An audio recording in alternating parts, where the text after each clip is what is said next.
There lies a vale in Ida lovelier than all the valleys of Ionian hills. The swimming vapor slopes athwart the glen, puts forth an arm and creeps from pine to pine, and loiters, slowly drawn, on either hand. The lawns and meadow ledges midway down hang rich in flowers, and far below them roars the long brook flowing through the cloven ravine, and cataract after cataract to the sea behind the valley topmost Gargarus stands up and takes the morning, but in front the gorges opening wide apart reveal Taurus and Edeon's columned citadel.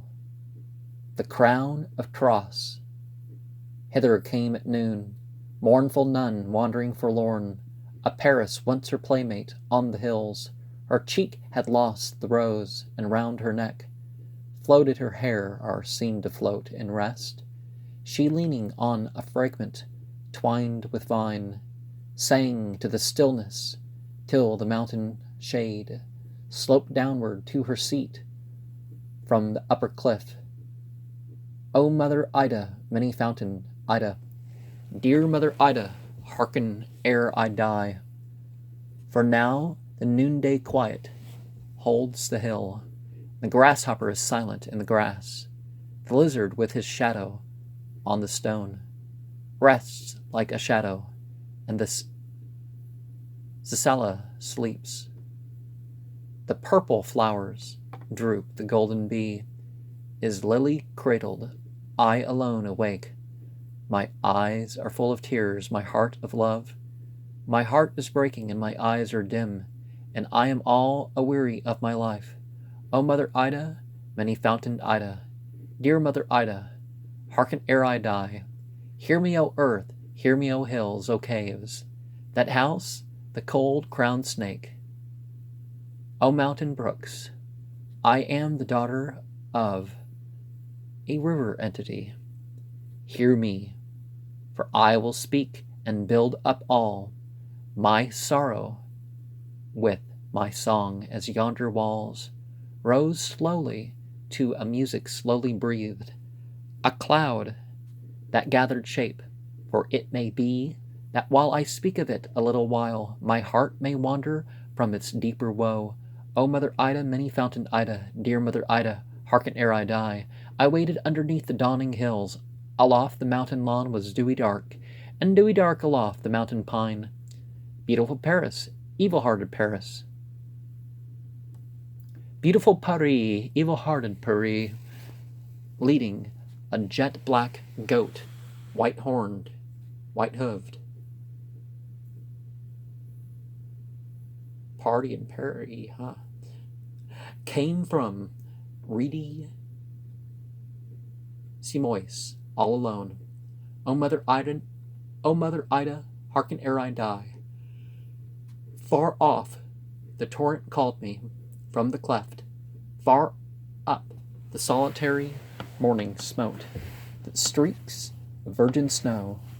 With down-dropped eyes I sat alone, white-breasted like a star. Fronting the dawn he moved, a leopard skin drooped from his shoulder, but his sunny hair clustered about his temples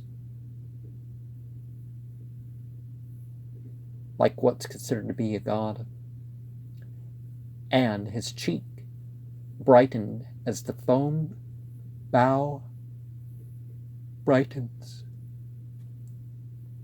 when the wind blows. The foam, and all my heart went forth to embrace him, coming ere he came.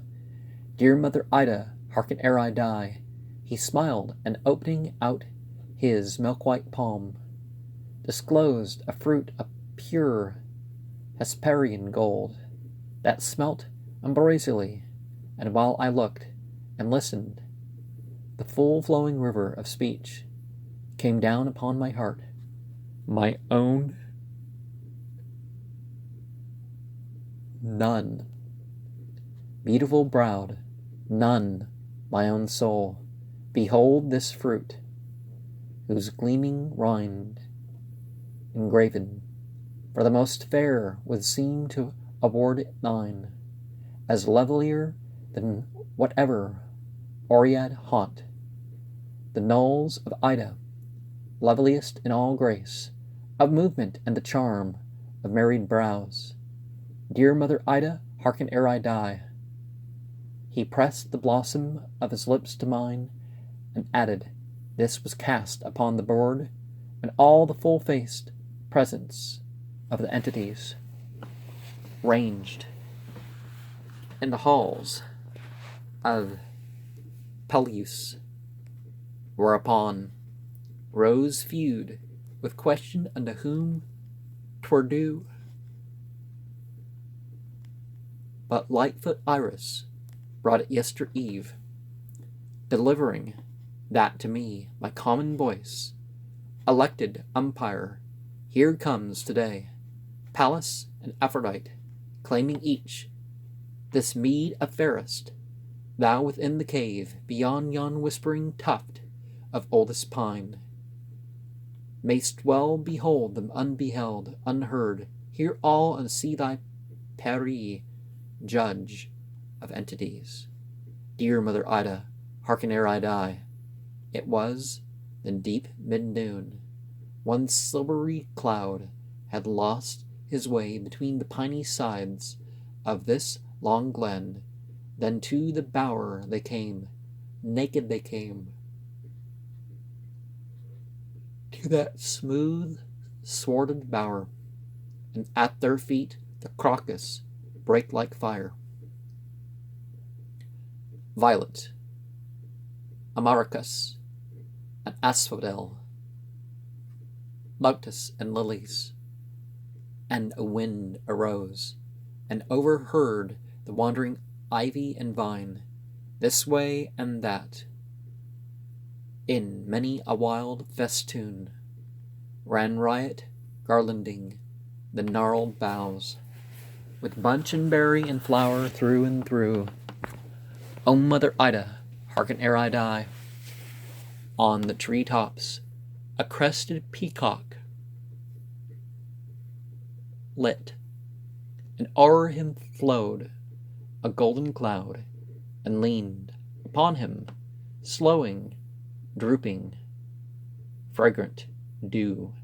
Then first I heard the voice of her to whom, coming through heaven, like a light that grows, larger and clearer, with one mind, the entities rise up for reverence, she to Paris made, proffer of royal power, ample rule, unquestioned, overflowing revenue, wherewith to embellish state from many a vale, and river sundered,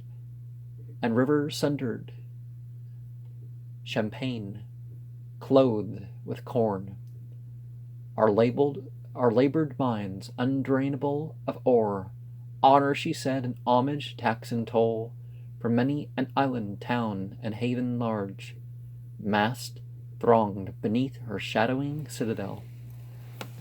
In glassy bays, among her tallest towers, O Mother Ida, hearken ere I die. Still she spake on, and still she spake of power, which in all action is the end of all, power fitted to the season, wisdom bred, and throned of wisdom from all neighbor crowns. Alliance and allegiance, till thy hand fail from the scepter's staff, such boon from me, heaven's queen, Paris, to thee, king born, a shepherd all thy life, but yet king born, should come most welcome, seeing men in power only are likest the entities who have attained rest in a happy place and quiet seats above the thunder, with undying bliss, in knowledge of their own supremacy. Dear Mother Ida, hearken ere I die. She ceased, and Paris held the costly fruit out at arm's length. So much the thought of power flattered his spirit.